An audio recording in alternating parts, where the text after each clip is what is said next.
Hi, I'm Lisa Copeland, and I'm the managing partner of Fiat of Austin. I wanted to be a fashion designer, and that's what I went to school for, was fashion merchandising. And I got in the car business by accident.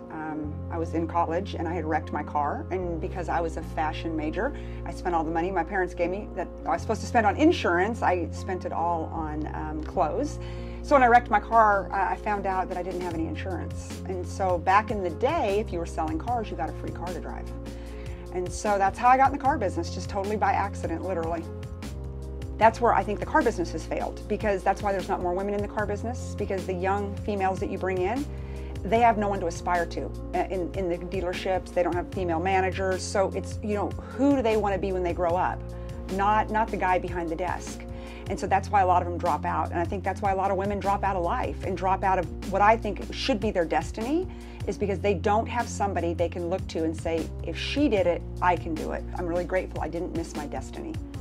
And I know it was my destiny, and I know that that's part of why I think that I've been so successful. But, you know, that's just a great point. You know, I think you do need to be aware of your surroundings, because sometimes I think you're put into a position that is your destiny. And so you've got to be aware, and you've got to really think through what you're doing and why you're doing it, and are you passionate about it? And if you are, it's probably your destiny.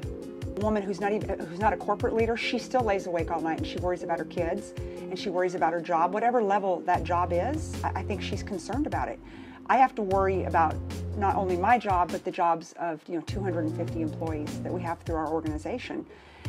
But my worries and my fears aren't any different than hers.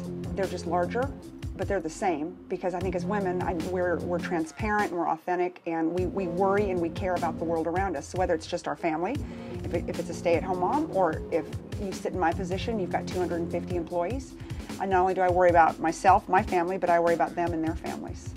You know, one day at a time. I think the older I get, the wiser I get.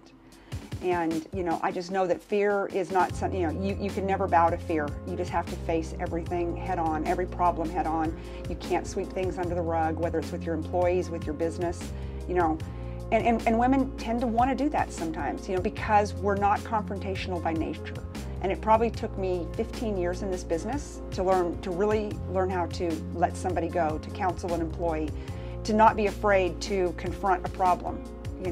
So I think that's training and conditioning too. I think the more you do it, the more you get used to it, unfortunately and fortunately.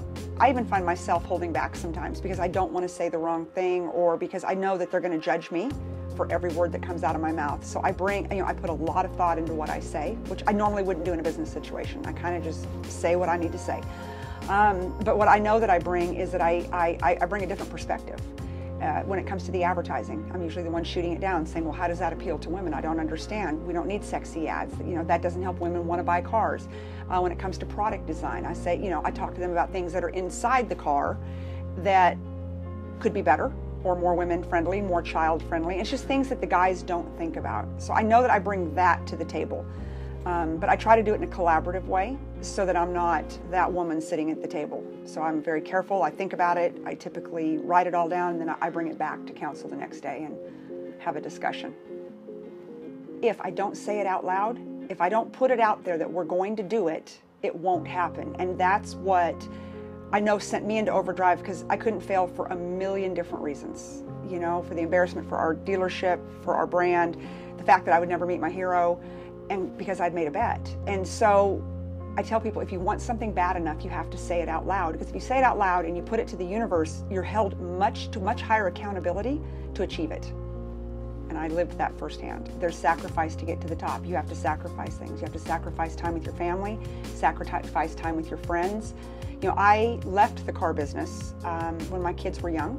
And so I always say I left because I had to, because I wanted to raise my kids. And I started another business, a mortgage company, did very well.